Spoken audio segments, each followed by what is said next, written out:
What is up, Vinyl World and YouTube community? Kindle Silk's coming at you with another video from the Spin Doctor and his Vinyl Mayhem YouTube channel. So today, I figured I would do something kind of fun. Right now, as everyone knows in the vinyl community, the big thing is mobile fidelity. And what's going on with that? You know, are they using digital or is it actual analog tapes? For the last, 10 years almost. And so there's a lot of discussion on YouTube channels about that.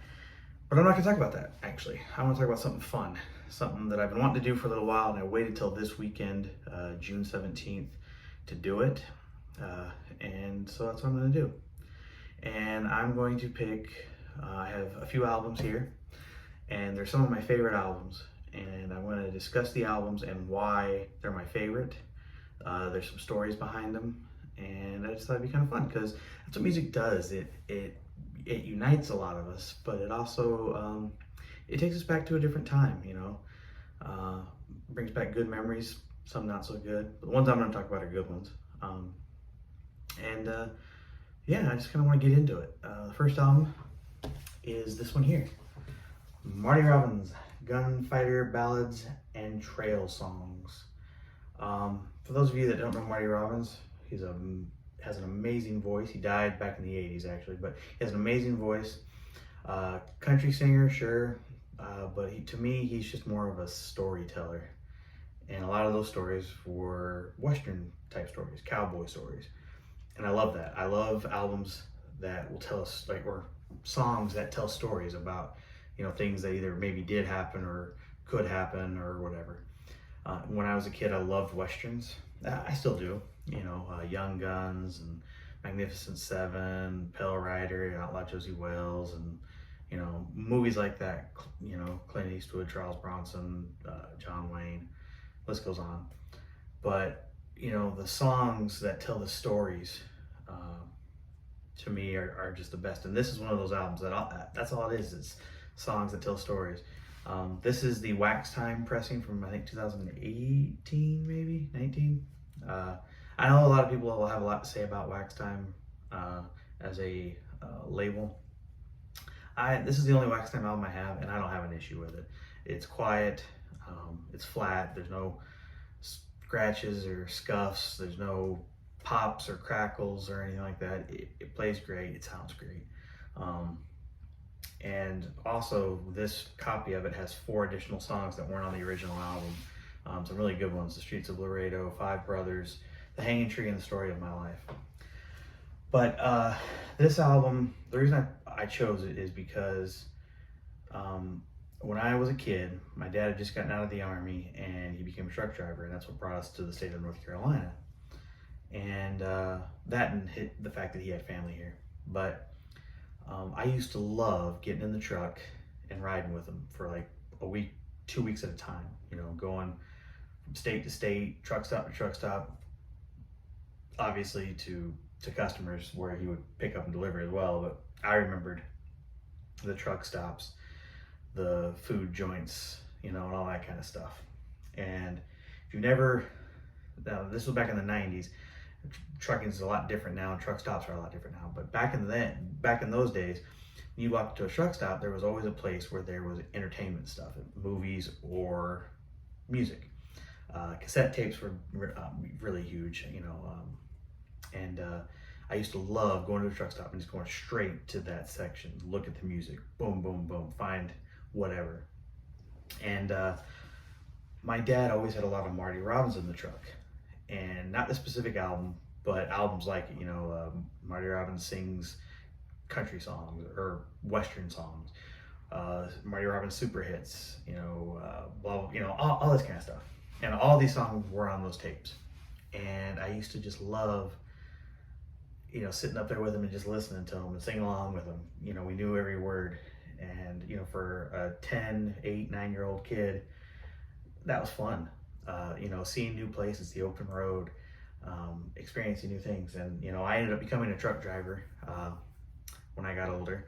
I'm not anymore. I do work still in the industry, but listening to this record just brings me back to that time as a kid, being on the road with them. and the fun that we had, the stories, the games we play. You know, we'd always find the arcade at truck stops too, and the racing games were always fun. We'd race each other all the time. You know, so it brings me back to that time. But the songs are also just phenomenal. Marty Robbins had an amazing voice. He died back in the 80s. I don't know if I mentioned that already or not. But he had an amazing voice, and just a great storyteller. And this, you know, was actually probably, I think this might have been the first album to ever go on #1 on the country charts and on the pop charts. If not #1, was at least on both charts. I don't remember. But that was a big deal back in the late 50s. I think this came out in 58 or 59. But just amazing songs that, in my opinion, still hold up. And my wife, who doesn't like country music, actually likes this. So that says something too. But anyway, next one I want to get into just shortly for a little bit. I guess I talked about it before on its own video when the Low Fidelity One Step came out. But that's the Eric Clapton Unplugged record. This is the original German pressing I have. But this album, you know, this album means a lot to me. Eric Clapton is my favorite guitarist, one of my favorite artists of all time. And it's just an amazing record with a great acoustic, unplugged songs. You know, there's classic songs on here, obviously. You know, like I said, I'm not going to get too into it because I discussed this album in great length in its own video. But I still remember, like I said, buying the cassette tape. You know, it was a blue cassette tape, which I thought was cool. And I listened to it forever. And kids, you know, I've mentioned cassettes already. A cassette tape is about that big, and you could play it on your Walkman. And if you don't know what a Walkman is, I'll show you a video right here. Or not a video, but a picture. But, you know, I bought this tape and listened to it over and over again. And it had great meaning to me then because it was one that my dad really liked as well. But it's also one that now my wife really, really likes as well. And I talked about Tears in Heaven and the meaning of that song to me in my last video. I'm not going to get into that. But just my all-time favorite record. And, you know, I remember going to a store called On Q when I was living in Albemarle. It later became a Sam Goody. It was all owned by the same company, but they're all like an FYE now. And I went in there and found the cassette tape and I bought it. And, you know, like I said, I listened to it over and over again. You know, and it was really satisfying, obviously, to go in and spend my own money on the tape as well. So something I'll always remember. I always remember playing that tape over and over again when I listen to this record. So love it. Next one. This one's probably a little surprising for a lot of people because it is Foo Fighters 1 by 1. And I'm sure everyone's going, really? That's your favorite Foo Fighters album? It's one of them. But the reason that this one comes to my mind is because of when the album first came out back in 2002, how I ended up getting it, why I got it, and the fact that it was my first ever Foo Fighter album I ended up buying or getting. Because I remember at the time, MTV music videos were still a thing at the time. Total Request Live with Carson Daly. I'm sure a lot of you remember that. The opening track, All My Life, that music video, I remember seeing that music video every day after school on TRL. But this record, the way I ended up coming to get it was when I was a teenager, my mom was a seminary teacher before school. And because she was a seminary teacher, I had to go every morning. And this is, you know, before school, so it was early in the morning. And she had a hard time with her students sometimes at their attendance and if falling asleep in class and all that kind of stuff. So she started keeping a system to try to help get them more motivated to come and to pay attention and be awake. So she had like this points system where basically you earn points and it was like money. And most of the people in my class were females. And so when it came down to the right time of the year, at the end of the year, you had all your points or your money, and was like a big yard sale. The parents of all the other students and people in the church donated all this stuff, or and got all this stuff. Well, my mom knew that that stuff was stuff that I wasn't really interested in. It was, most of it was girl stuff, because I mean, I was 15 at the time, I think, maybe 16. And so it really wasn't anything I was interested in. So my mom said, I know you're not into this stuff, so I'll take you to the store and you can buy whatever. And I was like, okay, cool. I mean, obviously at a certain price. I was like, cool, okay. I mean, like I said, I was 15 or 16. And we went to Walmart because, that's where everything was at the time still. And I went to the music section, which I always did, and this album had just come out, and I bought the CD. Now, this album, again, this is their 4th studio album, and there's a lot of controversy over this album. Dave Grohl has said it himself that this album is not his favorite album. The process that went into making it wasn't good and all that stuff.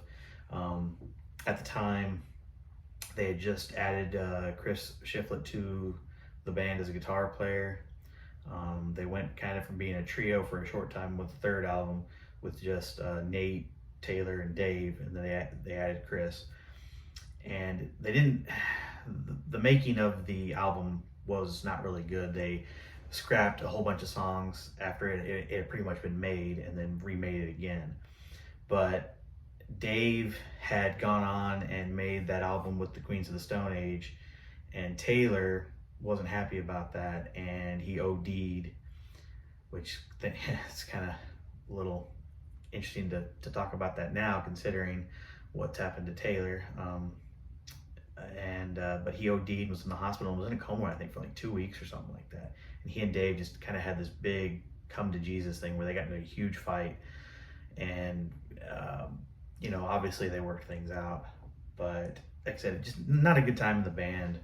And so Dave doesn't really like the album. I mean, they still play All My Life and Times Like These all the time at their shows. Well, if they still have shows anymore after this, obviously. Again, rest in peace, Taylor Hawkins. You are very, very missed. Very, very great drummer, great person, from what I've heard.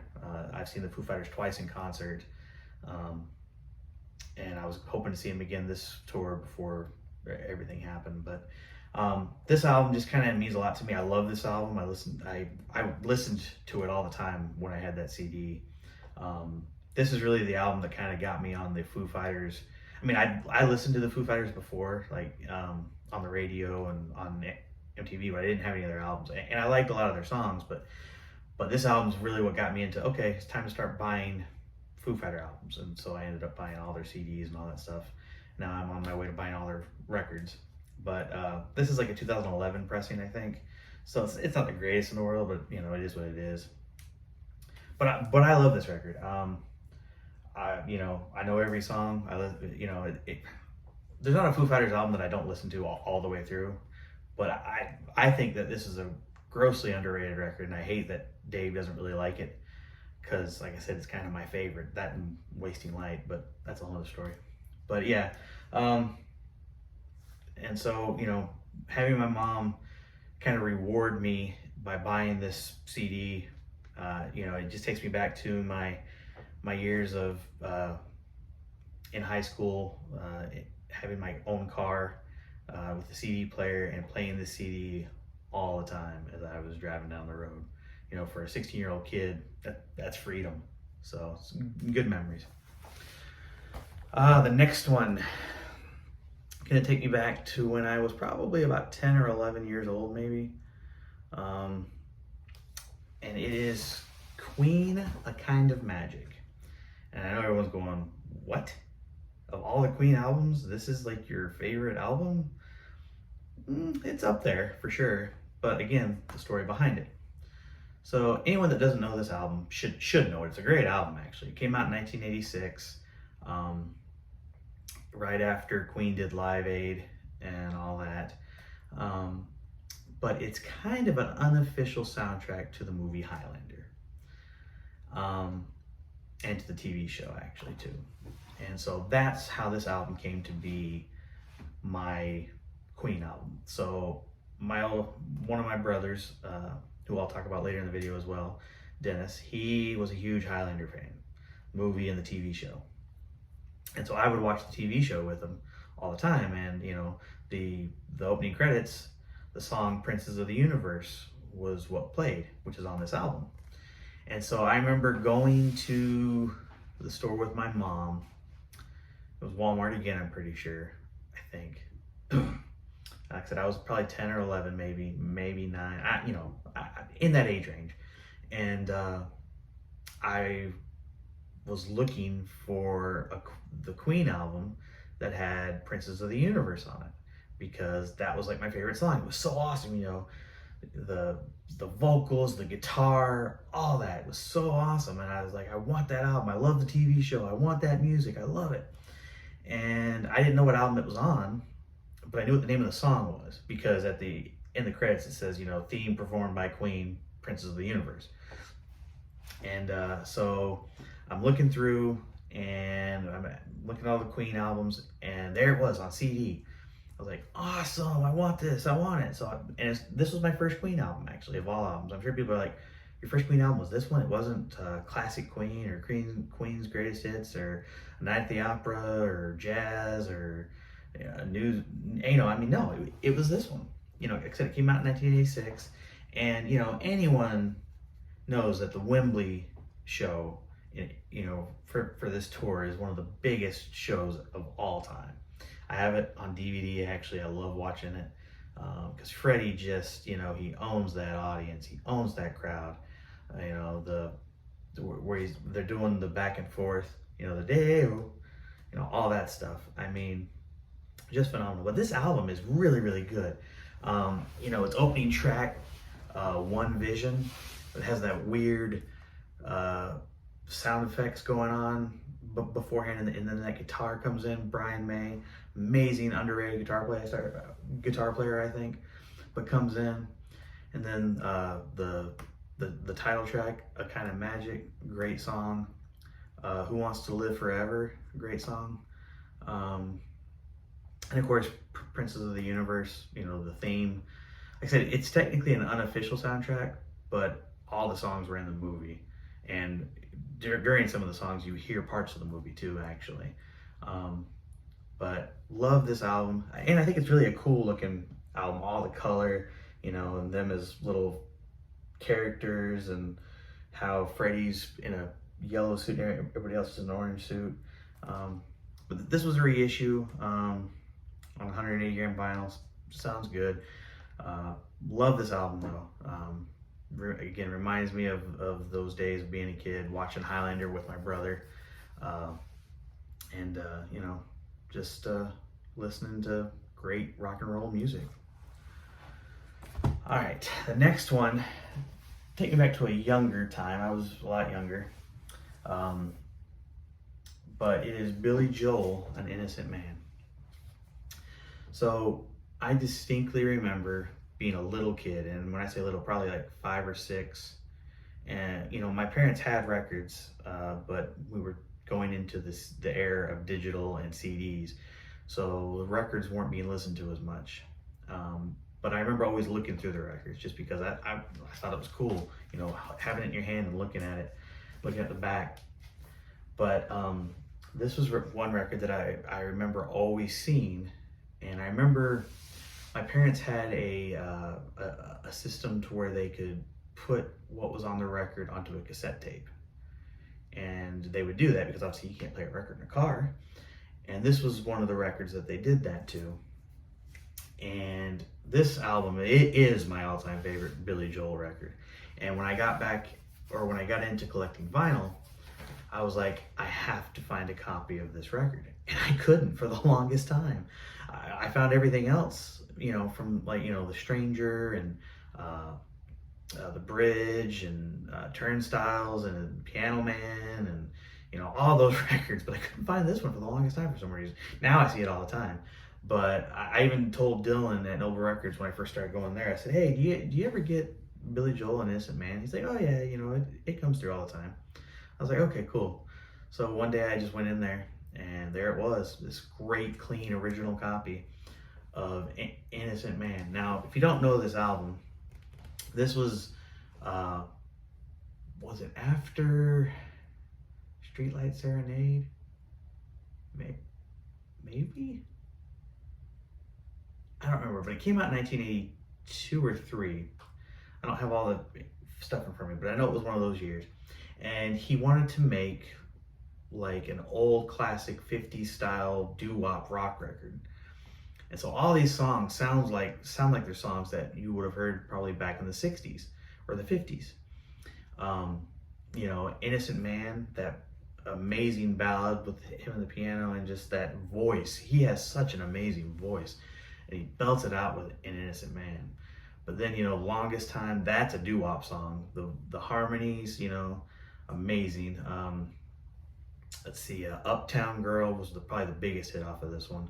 That was another great song. Music video with Christy Brinkley, his wife. They didn't stay married for a long time, but you know, anyway. Let's see. It's just a great record. It's one of those ones that you can just put on and listen to all the way through. It sounds so good, and again, it sounds like it could have been a 60s doo-wop record or whatever. But my favorite song on this is actually Keeping the Faith. There's just something about, again, it's like he's telling a story about, hey, you know, I grew up this way, and because of this, I love this, and I did this. Just an amazing old-timey, you know, just a, you know, snap your fingers type song, you know, bob your head to. Love that album, love that song. And, you know, it takes me back to when I was a kid and I was looking at my parents' records and we listened to that tape in the car. And like I said, I just remember looking at this record all the time thinking, I wonder what he's doing on those steps there, you know. But my favorite Billy Joel record, love this album. It's my go-to when I'm in a Billy Joel mood. Love it to death. Now the last record I'm going to show is, like I said, I waited for this weekend specifically to do this. Friday night, I had the opportunity for the first time in my life to go see Garth Brooks in concert, which is why I'm wearing this shirt. Got this at the show. I do have another Garth Brooks shirt that my sister-in-law ordered for all of us to wear at the show. But I went with my older brother Dennis, my sister-in-law Shannon, and my nephew Luke. That was his actual first concert, so it's all downhill from there. But I have to tell you, when I was a kid, you know, probably 7 on up to my early teens, I was the biggest Garth Brooks fan in the entire world. I wanted to be Garth Brooks. And this picture I'm showing you right here shows you. The shirt that I'm wearing, it should look kind of familiar. It's the same kind of shirt that Garth wore on the cover of the album The Chase. My mom actually made this shirt. And you'd be surprised, I wasn't actually made fun of as a kid for wearing this shirt. People thought it was cool because it was like Garth Brooks' shirt. You know, Garth Brooks was huge back in the late 80s and into the 90s. And the next album I'm going to show is the first Garth Brooks record that I remember getting. And it was Garth Brooks in Pieces. Now, I remember we had just moved to North Carolina. Well, not just moved, I guess, but we hadn't been living in North Carolina for a long time. And it was Christmas. And, you know, we opened presents, in my stocking was this cassette tape. Now this came from the Garth Brooks box set, which don't get me in that right now, but this was the first the first album of his I had, and like I said, it was on cassette. It was in my stocking. It wasn't, you know, under the tree or anything like that, but it was in my stocking. And I remember, you know, pulling out this thing. I'm like, oh, what's this? Oh, it's a cassette. Open it up and it's this. And, you know, I knew who Garth Brooks was, obviously. You know, Thunder Rolls was like my favorite song at the time. It's still one of my favorite songs, actually.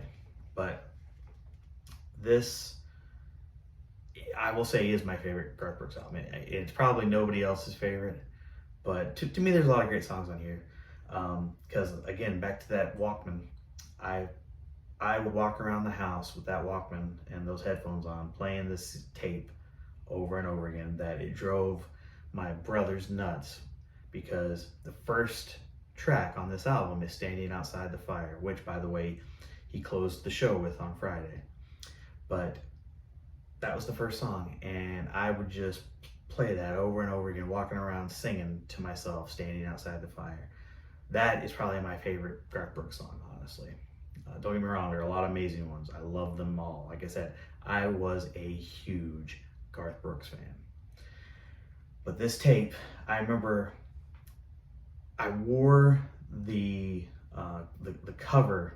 You know, when you open the tape, you know, you pull the tape out and you can pull out the sleeve or whatever, and it folds, and you know, it's got the lyrics, and I'd look at the lyrics and I'd look at all, you know, and I'd look at it all.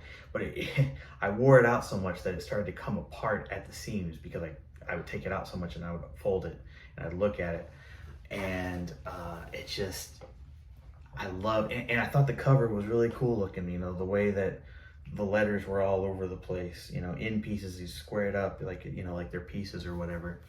And the colors too, red and black, you know. But this album to me, I mean, and he still plays a lot of these songs live. I mean, Ain't Going Down Till the Sun Comes Up is on this album. That was a huge hit for him. Callin' Baton Rouge, that was a huge hit for him. And like I said, Staying Outside the Fire. The Red Strokes is on this album. That's a really good song. American Honky Tonk Bar Association, that was a huge song for him. So I mean, this album had a lot of great songs on it. I tell you what, listen to The Night Will Only Know. For a young kid, listening to the lyrics on that kind of makes you think a little bit. And that maybe an 8 or 9 year old probably shouldn't have been thinking about, as well as some other songs on some other of his albums. You can get into, especially the album The Chase. Maybe one day I'll do a video of my all-time, like the list of all the Garth Brooks albums that I love in order, and I'll talk about some of those songs. But anyway, this album though was my all-time favorite, and I still love it today. I was actually just listening to it today. But my brother and sister-in-law bought us tickets to go see Garth on Friday. And at first I was kind of like, oh, I don't know if I want to go, okay. But as the time started to get closer and closer, it started to hit me. That 8 to 12-year-old kid that's still inside me somewhere was getting excited and giddy, because all I wanted to do was be Garth Brooks. And I wanted to see him so bad. And what did he do when I was in high school? He retired for 20 plus years. So the fact that he